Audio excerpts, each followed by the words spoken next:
Hi everyone, here's Weird Fishes Arpeggi by Radiohead.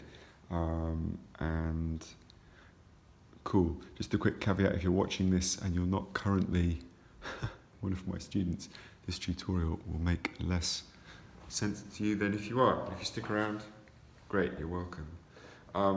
Okay, E minor 7, no 5, so D, G and E minor 7, omit 5. F sharp minor 7, omit 5. E, A, F sharp, and in the bass, A major, omit 5, and then G major 7, omit 5. Okay, there are some variations on the A major chord, which take place throughout the song. A major, again no fifth.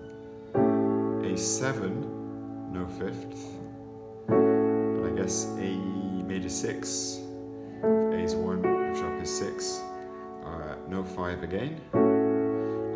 Played like that, it sounds a bit like F sharp minor, the first inversion, which it is, but it really is part of an A major sound, I think. And then, sorry, it's a habit. The glocks here for on the G major,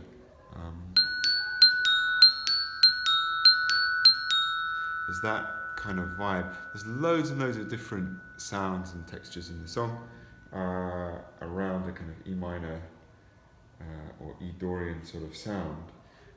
Glockenspiel is an instrument that's used regularly by Radiohead, and it's really good for that. Here's a really good rhythmic exercise. You can do this on a Glock if you've got one, but you can do it on anything.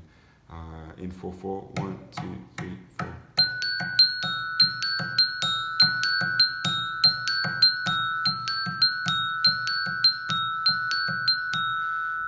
It sounds a bit gross like that. In context, it makes much more sense. But that is a really useful rhythm, which, just played like this, sounds far less kind of involved or useful than it is.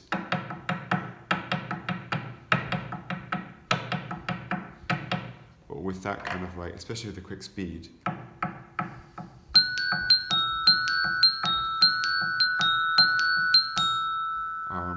if you like the sound of the Glockenspiel, listen to a piece called Drumming by Steve Reich.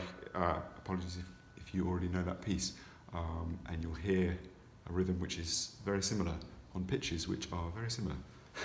So I wonder if there's a link there. Quite possibly. Cool. This goes on for ages, and there's a really cool counter melody, which I think Ed sings.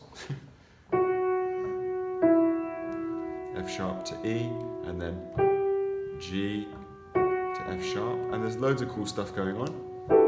I mentioned E minor sound, E Dorian sound,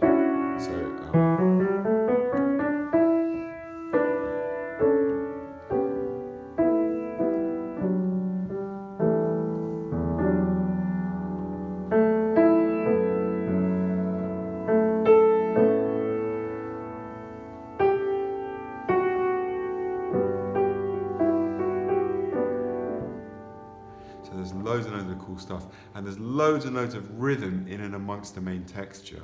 And my advice to you would be, whilst you want to get, excuse me.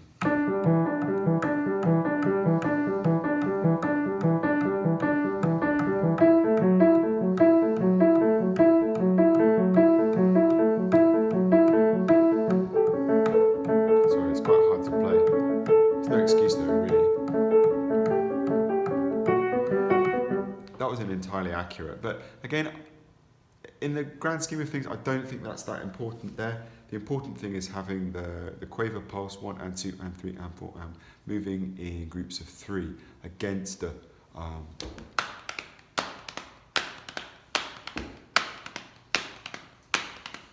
and the bass, which moves in 4-bar phrases slowly on the beat.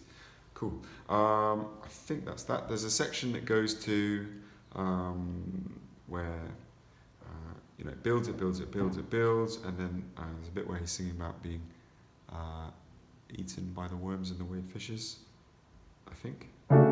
Apologies, sorry, Radiohead, please are going to come after me like mad.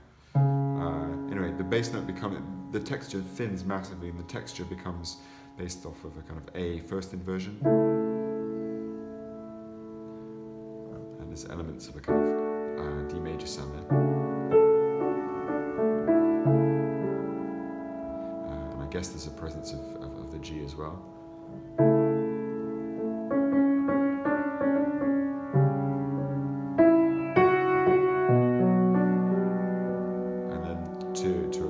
Sound. I like a G in that B minor chord. And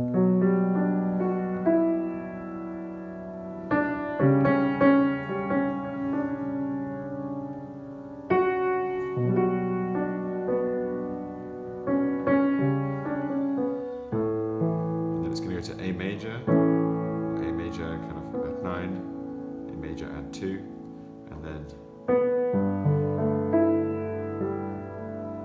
down to G major, and then B minor, C major 7, sharp 11, and then back to B, to A. Is that an A chord? Yeah, like A major 6, sorry, like the beginning, and then G major again, G major 7, and then it plays around on that. Let's play through.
Drummer's really on it, these chords and these rhythms here, in my opinion at least, you know, which doesn't count for much, but that can really flex. It doesn't need to be so precise if you have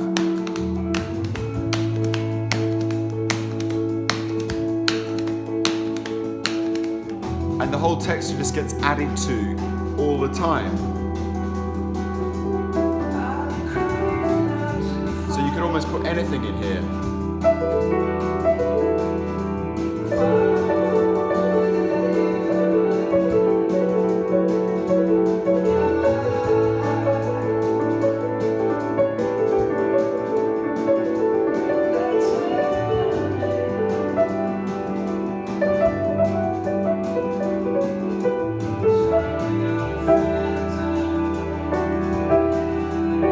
There's the melody I was talking about.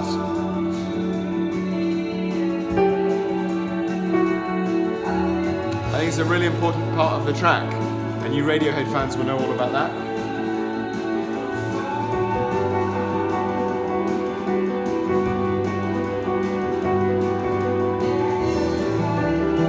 So it's a really huge sound now.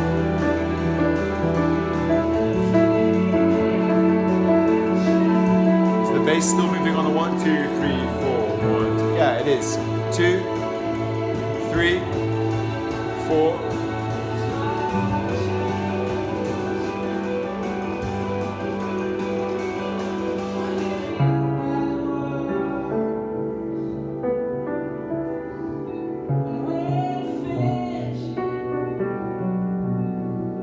The G's are limited. sensitivity, sorry.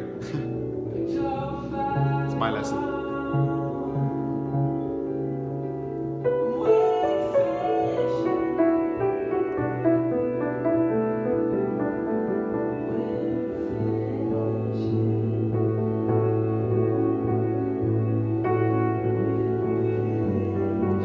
It's the G major 7 I talked about.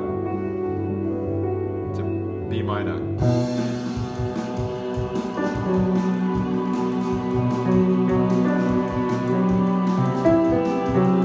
C major 7 sharp 11 or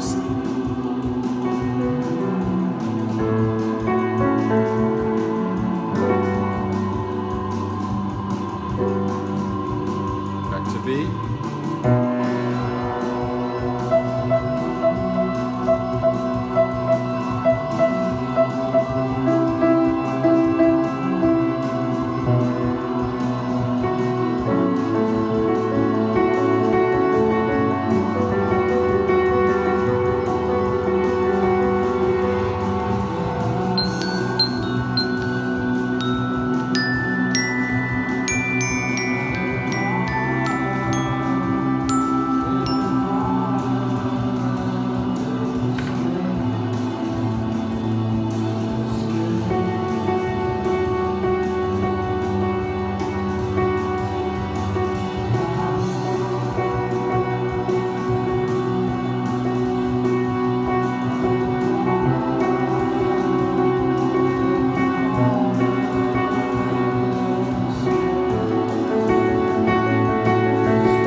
Finishes on B. Okay, cool.